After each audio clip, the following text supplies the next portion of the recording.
Do you want to make a search and destroy map just like this? Watch until the end to find out how. Before we jump in, if you want more Fortnite creative tutorials like this, make sure to like the video, subscribe, and turn on notifications so you never miss a new video. First, to create the map's design and layout, I would recommend using the extra large grid island when creating the map. This is so that once you've loaded in, you have a blank canvas to build the map on, using whatever prefabs and galleries you want to fit your theme and idea. Now, because this is such a big process, I'll first show you all the devices and settings needed for them. Then I'll go through and show the correct functions and events to add to the devices, and finally, the very important island settings. Now, to start building the mechanics, first get 2 player spawner devices and place them down. Rename them to player spawner device team 1 and team 2 respectively, just like this. Then, open up the settings for the team 1 player spawner and change player team to team 1 and visible in game to off. Then, open up the other player spawner settings and change player team to team 2 and visible in game to off. Then, get 2 team settings and inventory devices and place them down. From here, you can drop in the weapons and items that you want each team to have for their loadouts, just like this. Then, for the settings, just like the player spawners, rename them to team settings and inventory device, team 1 and team 2. Then, once you've renamed them, open up all settings and change team name to team 1 and team to 1. Then, in the other settings and inventory device, in its settings change team name to team 2 and team to 2. Next, get 2 pulse trigger devices and place them down. There is no need to change settings in either of these 2 devices, but you should rename them to pulse trigger team 1 and pulse trigger team 2. Now, just a reminder, renaming all of these devices will make it easier when we're doing the settings for the functions and events. So keep that in mind if you're wondering why I keep telling you to rename the devices. Next, place down 2 trigger devices.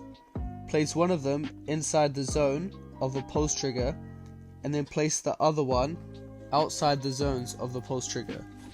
Rename the one that's in the zone to trigger team 1 as it's in the zone of the team 1 pulse trigger, and you do not need to rename the trigger that's not in a zone.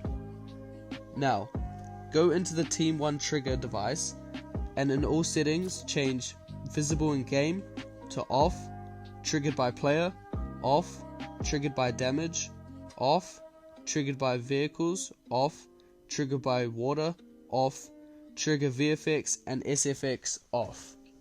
Then, copy this trigger and place it down into the other pulse trigger zone and rename it to trigger team 2. So now, you have 2 different triggers in the 2 different zones for the pulse triggers. Now, for the actual bomb, place down a timed objective device as well as an explosive device. Make sure you place the timed objective device on top of the explosive device, just like this. This just makes it look better in game for players. Then, open up all settings of the timed objective and change time to how long you want the bomb to be counting down for once planted, minus 15 seconds. Timer label text, bomb. Start team filter, team 1. Start interact text, plant bomb. Stop team filter, team 2. Stop interact text, disable bomb. Stop score, 100. Completed score, 100. Mesh options, explosive attachment. Next, open up the explosive device and in all settings, change blast radius to 0.25, player damage, 0, structure damage, 0, knockback, none, and show health bar, no. Now, for the last devices, before we go into the settings for the functions and events, place down a HUD message device. Open it up and go into all settings.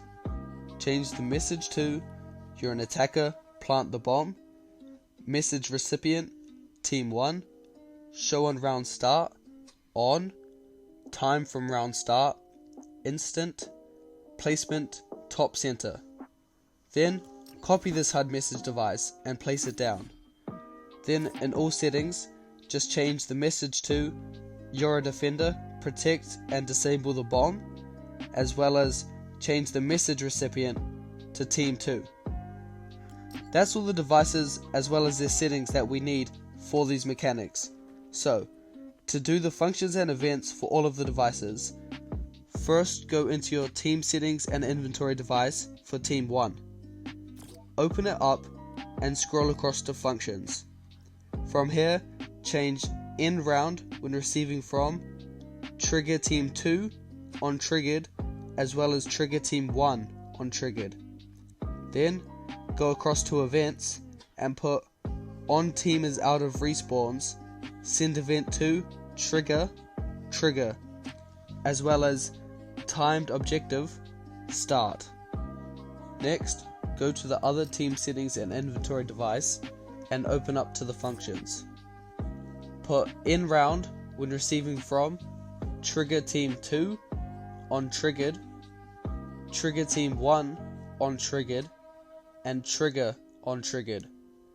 Then scroll across to events and put "On team is out of respawns, send event to pulse trigger Team 2 start pulse", as well as timed objective stop. Next, go over to the timed objective device. Open it up and scroll across to events. From here, put "On stopped, send event to pulse trigger Team 1 start pulse". Then scroll down and put "On completed, send event to explosive device explode", as well as "On started, send event to trigger disable". Once you've done this, go into the explosive device. Then go into functions and change "Explode when receiving from", timed objective on completed. Next, go to events and put "On exploded, send event to trigger enable", as well as pulse trigger Team 2 start pulse. And that's all the settings for the functions and events needed to tie these whole mechanics together. But before we do the island settings that really make sure this map is complete, if this video has helped so far, please consider liking, subscribing, and commenting for what tutorial you want to see next. Now, for the island settings, open them up and change max players, whatever you want, mine is 12, teams 2, meaning there'll be 6 players on each team, spawn limit 1, number of rounds, I'd recommend around 5 to 10 rounds, team rotation every round. This ensures that players can play as both an attacker and a defender.